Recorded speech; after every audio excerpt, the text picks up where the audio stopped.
Bismillah, salatu wassalamu ala rasulillah. Dans les prochaines vidéos, on va sortir un peu du cadre de l'hémato pour parler de la neurologie, ou particulièrement d'un ensemble de syndromes qu'on appelle syndrome paranéoplasique, neurologique paranéoplasique versus encéphalite auto-immune. C'est sur proposition ou demande d'un de mes collègues qui m'a demandé donc de parler, de faire un point sur ces syndromes. D'une part, ce sont des syndromes qui sont rares et d'autre part qui sont récemment décrites. La toute dernière, la pathologie en rapport avec les anticorps anti-NMDA a été décrite, les MOGAD ont été décrites en 2015, je crois, pour les MOGAD par exemple. Donc c'est un peu rare et c'est récemment décrit. Mais ça a tout l'intérêt. Pourquoi? Parce que c'est lié à des cancers. Ce sont des syndromes paranéoplasiques. Voilà, récemment appelé aussi encéphalite auto-immune parce que la sémantique ou la définition ou les termes ont évolué. Au début, on parlait de syndrome paranéoplasique parce que c'était des syndromes qui étaient associés à des cancers, mais qui n'étaient pas liés à ces cancers proprement dits, c'est-à-dire n'étaient pas en rapport avec l'extension locale ou les métastases, mais ils survenaient de façon concomitante à ces cancers. On appelait donc au début ce genre, ces syndromes, des syndromes paranéoplasiques où ils essentiellement étaient associés à des cancers comme les cancers pulmonaires à petites cellules par exemple, mais aussi les autres cancers du sein, de l'ovaire ou des bronches. Mais récemment, la sémantique ou la définition a évolué et on s'est rendu compte qu'il s'agit peut-être plutôt d'une pathologie auto-immune. Ce sont des pathologies en rapport avec l'auto-immunité et qui concernent le système nerveux et qui sont parfois, mais pas toujours, associés à des cancers. Donc, on parlait de syndrome paranéoplasique dans le passé, on a tendance plutôt dans l'avenir à parler d'encéphalite auto-immune. Alors, mais pour aborder ce sujet, je vais l'aborder sous les aspects suivants. D'abord, je vais parler des syndromes paranéoplasiques en général, en donnant quelques exemples, quelques entités connues ou fréquentes des syndromes paranéoplasiques, pour après aborder les syndromes neurologiques paranéoplasiques versus encéphalite auto-immune, dans leurs deux grandes variétés que sont les syndromes paranéoplasiques typiques ou classiques, c'est-à-dire intraneuronaux, c'est-à-dire médiés par les cellules lymphocytes T, et l'autre variété qui est la plus fréquente ou qui est d'actualité maintenant ou qui ne cesse d'évoluer, qui est donc l'encéphalopathie, les encéphalites auto-immunes, et qui sont probablement en rapport avec des anticorps dirigés contre des antigènes sur la surface du neurone et non pas en intracellulaire comme dans les autres pathologies. Donc on va parler de ces deux variétés, mais on va donner des exemples sur chacune d'elles. Par exemple, on va parler de la neuropathie sensitive de Denny Brown, et on parlera aussi dans l'autre variété, les encéphalites auto-immunes, de la maladie dans les anticorps antirécepteurs de la NMDA, où on parlera aussi des MOGAD, voilà, les pathologies associées aux anticorps anti-MOG. Alors, pour commencer donc, la définition de tout syndrome paranéoplasique est une définition anatomoclinique. Donc, il s'agit d'anomalies ou de symptômes ou de signes cliniques ou biologiques qui sont en rapport avec un cancer. Ça, c'est la première définition des syndromes paranéoplasiques. je ne parle pas ici uniquement du syndrome paranéoplasique neurologique, des syndromes neurologiques paranéoplasiques, mais des syndromes paranéoplasiques en général. Donc, il s'agit d'anomalies cliniques et biologiques en rapport avec un cancer. Mais ces anomalies cliniques ou biologiques en rapport avec ce cancer ne sont pas en lien direct avec une extension locale ou des métastases. Donc, les cellules cancéreuses ne vont pas envahir, il n'y aura pas d'invasion des cellules tumorales du système nerveux, mais ce sera donc à travers d'autres médiateurs comme les cytokines ou les hormones que ces cancers vont s'exprimer sous cette forme donc, de syndrome paranéoplasique. Donc c'est une anomalie clinique et biologique en rapport avec un cancer, mais sans lien direct avec ses complications, c'est-à-dire sans lien avec l'extension locale ni avec les métastases. On estime que les cancers qui peuvent être associés à ces syndromes paranéoplasiques sont aux alentours on les retrouve donc dans 12% des cas. La pathogénie ou la physiopathologie des syndromes paranéoplasiques est souvent inconnue. Donc, dans la majorité des cas, on ne peut pas expliquer le syndrome paranéoplasique. Mais dans d'autres situations, on peut l'expliquer par la production par ces cancers, par ces cellules cancéreuses, de cytokines comme le TNF-alpha, comme l'IL-1-bêta et comme l'IL-6.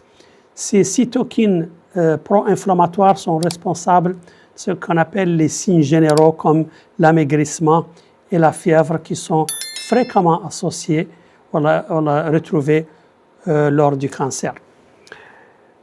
L'autre physiopathologie possible, pouvant expliquer le syndrome paranéoplasique, c'est la production par certains cancers d'hormones. Les hormones, vous le savez, ce sont ces protéines ou ces substances qui sont produites dans un site et dont l'action est à distance, c'est-à-dire que l'action n'est pas au niveau du site de production.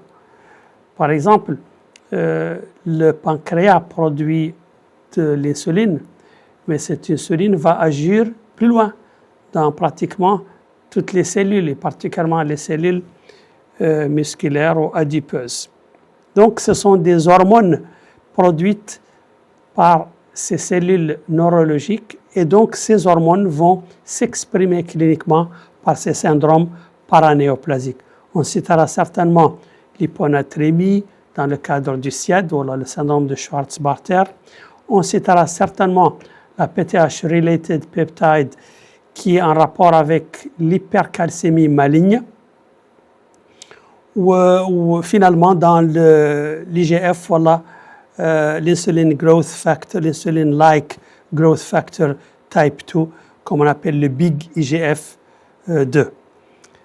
Donc, ce sont donc des hormones qui vont, l'IGF-2 produit donc une hypoglycémie. Donc, ce sont des hormones qui vont être sécrétées par ces cellules cancéreuses et qui vont donc avoir comme effet ce syndrome paranéoplasique, ici s'exprimant par une pathologie hormonale ou endocrinienne. Enfin, la troisième physiopathologie pouvant expliquer ou être en rapport avec ces syndromes, c'est l'immunité croisée.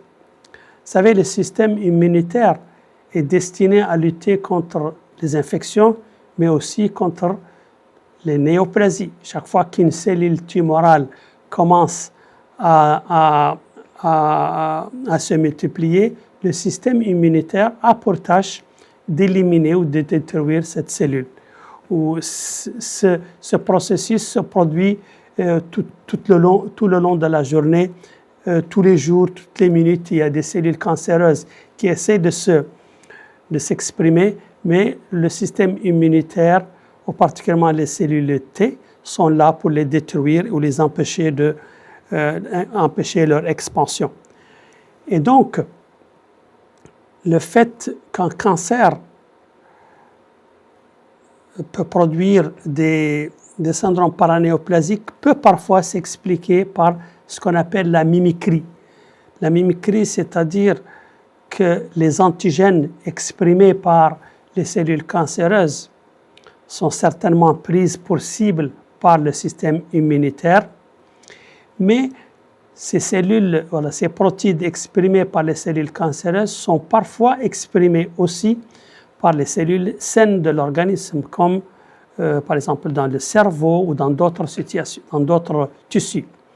Et donc, le système immunitaire, peut-être, on peut donc déjouer sa vigilance, prenant les cellules normales pour des cellules cancéreuses, il va donc les attaquer et attaquer comment? Sous deux formes, soit en produisant des anticorps, ce qu'on appelle par exemple les anticorps onconeuronaux, onco pour néoplasie ou neuronaux pour le système nerveux, parce que les anticorps vont être dirigés contre le système nerveux parce qu'ils présentent des antigènes qui sont similaires, qui ressemblent aux antigènes exprimés par les cellules cancéreuses.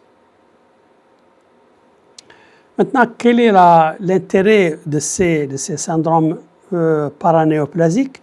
D'abord parce qu'ils peuvent révéler un cancer, c'est-à-dire qu'ils peuvent survenir très tôt par rapport à la survenue du cancer. Donc, ils peuvent précéder le cancer de semaines, de mois ou même d'années.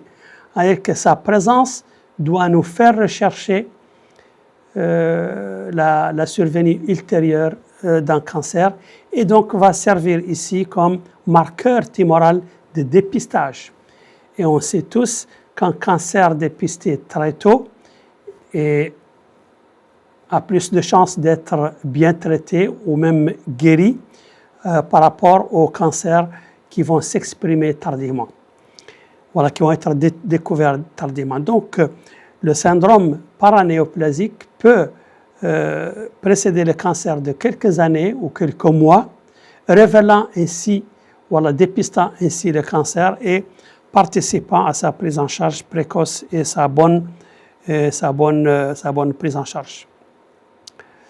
Mais aussi, ce syndrome paranéoplasique peut survenir au décours d'un cancer. Alors que le cancer est là, mais le syndrome paranéoplasique survient en même temps ou tardivement. Et pourquoi c'est important ici? Parce qu'il y a des syndromes paranéoplasiques dont la gravité surpasse la gravité du cancer et peuvent être mortels. Et donc nécessitent à eux-mêmes un traitement qui leur est propre. Et que si vous ne les traitez pas, le malade peut être emporté par le syndrome paranéoplasique avant même que le cancer qu'il a engendré l'emporte. Donc il peut être mortel et donc appelle un traitement propre au syndrome paranéoplasique. Il faut dire aussi que parfois l'amélioration du syndrome paranéoplasique dépend du traitement ou de l'amélioration du cancer qu'il a provoqué ou qui lui est associé. Enfin, la rechute d'un syndrome, un syndrome paranéoplasique, peut révéler la progression ou la récidive d'un cancer.